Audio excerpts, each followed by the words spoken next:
yes, atukwaniriza mpola mpola ku mukutu gwaffe y'omuganzi ogumanyikiddwa nga Uganda Mukamuli amanyanire bozi pampita ntambi kimso Rich Boy Max Sudi Junior mpola mpola webale kuba nti otambula naffe, webale kuba nti otwagala, webale kuba nti obeera naffe, webale kuba nti eva obeera wano wetwogerera mukyala mukulu amanyikiddwa nga Precious Remy yazzeemu nateera okuba nti abeerako ne gwalumba kati nno ayagala kuba nti akwata mukyala mukulu amanyikiddwa nga Farida Nakazibwe Muliiso wetwogerera batandise dda opepea ne musajja mukulu amanyikiddwa nga Bruno K system yanika jingira tuyinza okulaba abakozi ba TVM nga bali mu lutalo lwa musajja mpola mpola limoja Jimso batumiddeko batali bange mwena mbaagala nnyo wano ne wali mwebale kuba nti mutambula naffe, mwebale kuba nti mutwesiga, mwebale kuba nti mutufuula nnamba emu, mwebale kuba nti mutambula eva ne mberawo ne mugamba nti yes ne banno abakabi mpola mpola wetwogerera mukyala mukulu amanyikiddwa nga Precious Remy kirabika ebyamusajja mukulu amanyikiddwa nga yes Lwasa yakitadde era ng'agezaako okuba nti anoonya omuvubuka omutaasa asobola okuba nti ayingira system ze n'okuba nti agenda mu maaso n'okuba nti amunyumirwa wetwogerera abakozi ba TV bali mu kunoonya mukwano omutuufu anti buli kaseera bagwa ku bantu abakyamu ne bamaliriza ng'obaoliawo bamamenye emitima Precious Remy ebbanga lyonna aze akaba olw'omusajja Lwasa aze ng'amulagako mpola mpola bw'akyusa system mpola mpola soka kumulimba nga bwatalina musajja lwatalina mukyala era nga mukyala we Faith bwe yamugoba yagenda mu maaso n'okuba nti atandika okuba nti amwesiga n'omukwano okuba nti aguyingira bambe kibi nnyo ddala mpola mpola wane nno omukyala yagenda mu maaso n'okuba nti akwata omutima gwe n'agumuwa Precious Remy bamuyita Jackie Apia owa Africa owa Uganda mpola mpola ayagenda mu maaso n'okuba nti awa Legendary Lwasa now oluvannyuma okuba nti bamuwanvuyiza ne bamusuulawo wetwogerera Katemba mu kkooti yatandise dda mukyala mukulu amanyikiddwa nga Precious Remy yalikwata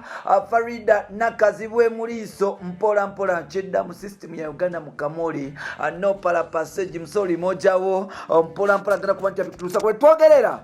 Precious Remy ayinza okugenda mu maaso n'okuba nti akwata mukyala mukulu amanyikiddwa nga Farida Nakazibwe Muliiso omukwano gugenda gugwawo bagenda mu maaso n'okuba nti bakaba nga kigambibwa okuba nti obaoliawo sisimu y'omukyalo ono egenda mu maaso n'okuba nti eyonooneka n'okukyuka mpola mpola sisimu genda kuba nti ekyuka omukyala yatandise okuba nti anoonya engeri gy'okukwatamu ebintu bye era ng'omukwano gugenda mu maaso n'okuba nti gukyuka mpola mpola this time round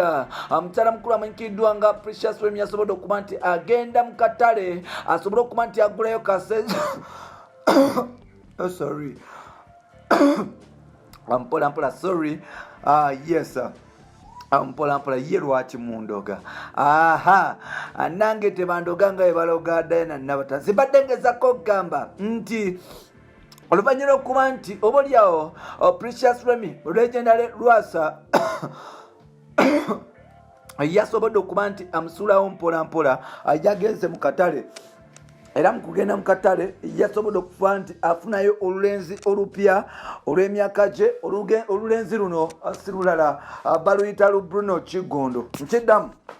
Precious Remy oluvannyuma okuba nti obaoliawo Diana Nabata yamusinze okuba nti yamusinziza ensumika n'obuwoomi ewa Lwasa yasaze okuba nti ekintu akita era yagenze mu katale n'anoonyayo kasaizi ke keyafunye asikalala kamusajja mukulu amanyikiddwa nga Bruno Kigundu abasinga gwe mumanyi nga Bruno K ono Bruno K muyimbi aze mpola mpola nga entertaining Uganda Bruno K y'omu ku bavubuka abakyasinze okubeera n'empisa mu music industry omuvubuka oyo bambi ali so simple ali easy ate ng'ebintu yabikwata mpola Bruno K y'omu ku bantu nze bemmanyi nti obaoliawo basobola okuba nti bagumiikiriza n'okugumira embeera yonna mpola mpola Bruno K naye abadde n'ebizibu girlfriend we yakamala okuba nti amusuulawo mpola mpola then mukuba nti amusuulawo yasobola okugenda maaso n'okuba nti asakinga omukwano omutuufu mpola mpola yes amukuba nti asakinga omukwano omulala yagwa mu mukyala mukulu amanyikiddwa nga Farida Nakazibwe ng'onasoma mawulire akola show bagiyita masomutya ku Spark TV kwogata ne NTV mpola mpola yes ennaku zino Mukyala mukulu amanyikiddwa nga Farida Nakazibwe abadde nga akola nga manager wa Bruno K era ng'ekintu bakitambuza nga bwe kirina okubeera wabula tetumanyi gye kiggwera mpola mpola. Omukwano ogugenda maaso n'okuba nti guba zitowererako mpola mpola. Omukwano ogugenda maaso n'okuba nti gubamenya. Omukwano ogenda no maaso n'okuba nti gukyuka mpola mpola. Wano ne wetwogera system zigenda mu maaso n'okuba nti zikyuka. System zigenda mu maaso n'okuba nti zeetoloola zitandinga upside down mpola mpola era nga Farida abadde agezaako okuba nti akwasaganya ekintu kye wabula ekintu kye kyandiika end time from now. Wetwogerera Bruno K atandise okuba nti akyusa amaaso ge n'okulaba abantu abalala era nga mu kulaba yasaze okulaba workmate wa mukyala mukulu amanyikiddwa nga Farida Nakazibwe mpola mpola. Wetwogerera system za Precious Remy Bruno K yandibanga yadizingidde bupya. Bruno K y'omu ku bayimbi oba oliawo abalina n'empisa, y'omu ku bayimbi oba oliawo abatalina buzibu ne ttabu yonna, y'omu ku bayimbi abagenda mu maaso n'okuba nti bakola bye bakola era nga amavubuka ono agenda mu maaso n'okuba nti akyesinga dream ye mpola mpola. Abamu bagamba nti ku bulungi bwe Bruno K tasobola kubeera nti abeera bw'atyo mpola mpola. Abamu bagamba nti oba oliawo Bruno K speed naye gyevuga egenda mu maaso n'okuba nti emutwala. Now ekibuzo kiri nti Bruno okusulawo Farida kiki ekitegeeza era ku Bruno okufuna Precious Remy ye choice entuufu gyewali mwagaliza. Wano nno ngenda kubasaba mugende mu maaso n'okuba nti oba oliawo mukubaganya opinion mu comment section ya mutubulire choice musajja mukulu amanyikiddwa nga Bruno Kigondo kyakoze njeri oba nedda.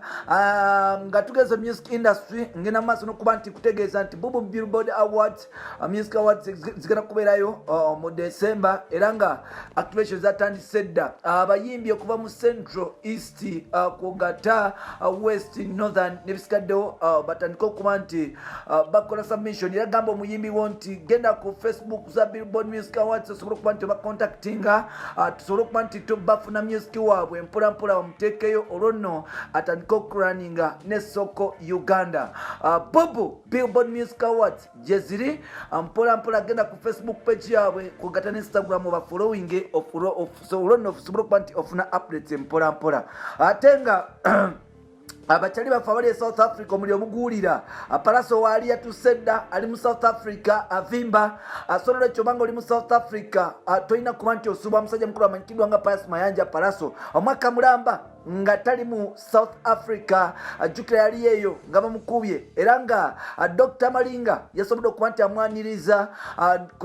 chaka iPhone chaka n'abasigaddewo. Palaso ali mu South Africa agenda kuba nti ayimba mumalamu concert. So nolwekyo zezo music updates mpola mpola zifa mu Uganda. Palaso alina akayimba kapya bakayita Analona nemala gendo kanonyeko. Grenade alina akayimba kapya bakayita Nzamulina omwana. Atenga musajja mukulu amanyikiddwa nga Spice musajja mukulu amanyikiddwa nga Walcock Shafik Fik Famaika naye alina akayimba akapya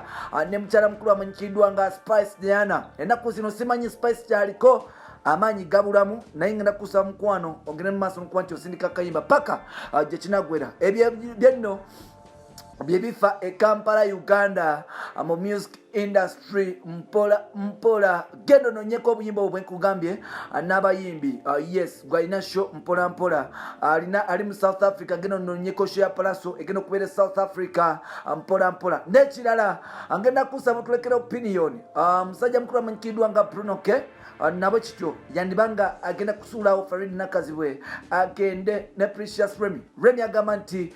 Bruno omubiri gwalina tasobola kugulekera mukyala yenna face jalina tasobola kugirekera mukyala yenna era nga n'omukwano ogwalina eri mwana mulenzi nga muvubuka omuto mbeerera Bruno K tegusangika. Agamba nti agenda ne Bruno paka last. Ekibuzo kiri bwe kiti Bruno K anamalako ne mukyala mukulu amanyikiddwa nga Spice Precious Remy oba bajja kwevuga speed paka nga kiganye mpola mpola. Bampita Rich Boy ya Maxudi Junior oli waddemba okuba nti otambula nange ebbanga lyonna nange ntambule naawe olwo tusobola okuba nti tutambula ffenna mpola mpola. Big up on yourself webale kuba nti onjagala olwo nno tugende mu maaso. Bye bye for now.